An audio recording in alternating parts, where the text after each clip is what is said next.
Alright guys, welcome back to the channel. Welcome if you're new. Thank you for taking time out of your day to check the video out. We have more PlayStation news, rumors, and leaks to go over and cover today. And we are starting with Insomniac's Wolverine. In case you missed it yesterday during the State of Play, we did finally get the full reveal of Wolverine, and man, was the wait worth it. We got a new trailer as well as a second trailer where the developers were talking about the game and everything that's going into it, as well as revealing who's playing Wolverine. And I'm sure that most people are already aware of this and have seen the trailers, but it's still worth just taking a moment here to talk about Wolverine and highlight the fact that it's been so long since we saw it revealed, and I think there was a lot of, I guess you could say, skepticism surrounding it, you know, really wondering if Insomniac was going to be able to nail the violence and the brutality and really kind of capture the essence of a character like Wolverine.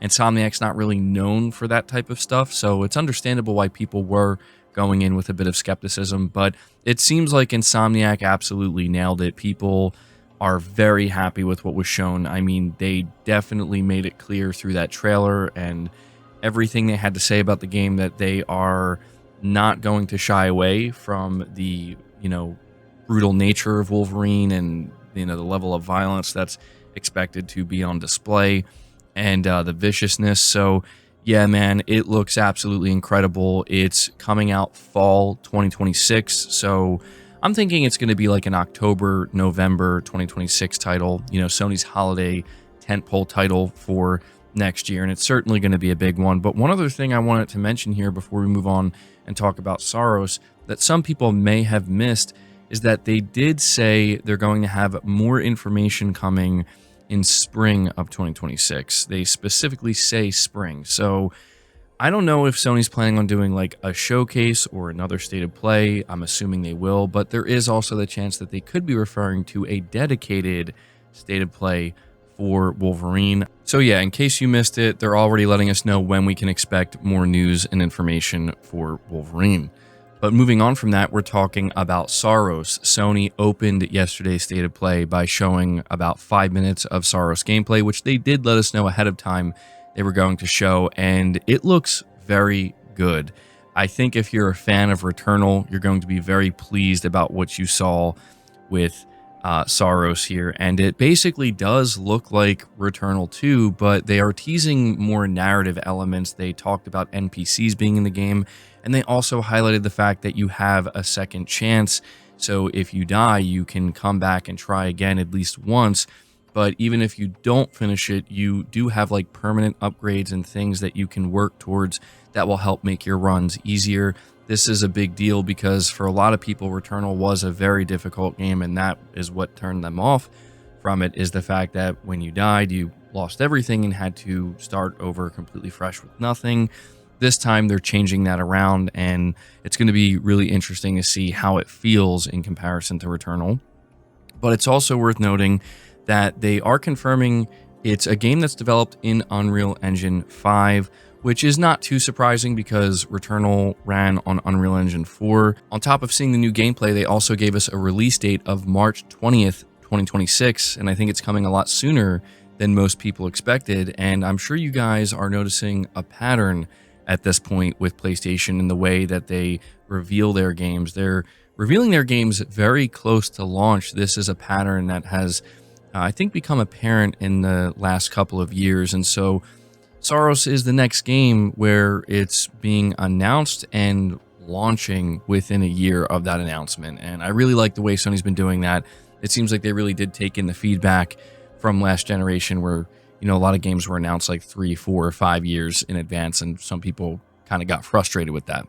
But there you go. Saros is looking very good. And frankly, 2026 is looking like it's going to be an absolutely insane year for gaming, man. I mean, it's already looking overwhelming. But one last thing I want to let you know regarding Saros is how apparently Nixxes Software has helped with the development of this game. They say here on their official X account, "We are excited to announce that the art and game design teams at Nixxes are working closely with Housemarque's creative leadership on key elements of art and gameplay in Saros. It's an honor to work together with the incredible talents at Housemarque, and we cannot wait for you all to experience Saros when it launches on PS5 next year."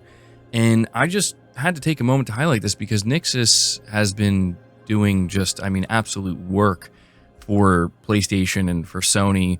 Obviously, they've handled many, if not most, of the PC ports. They did the port for Helldivers to Xbox, but now they're also just straight up helping some of these PlayStation studios like Housemarque.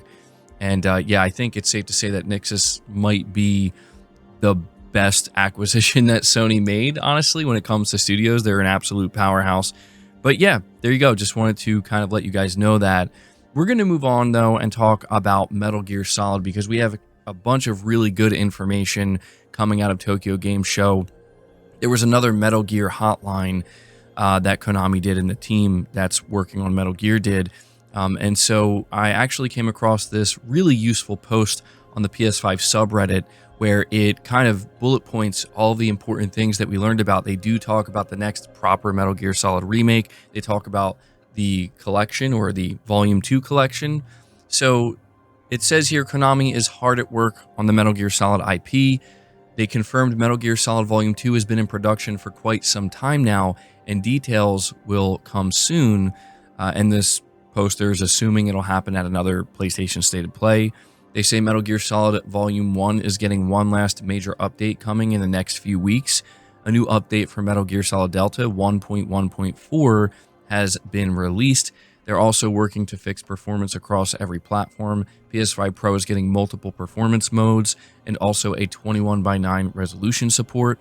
They also say Metal Gear Solid Delta's multiplayer, Fox Hunt, will release on October 30th, a 12-player PvP where you work as a duo against 5 other teams.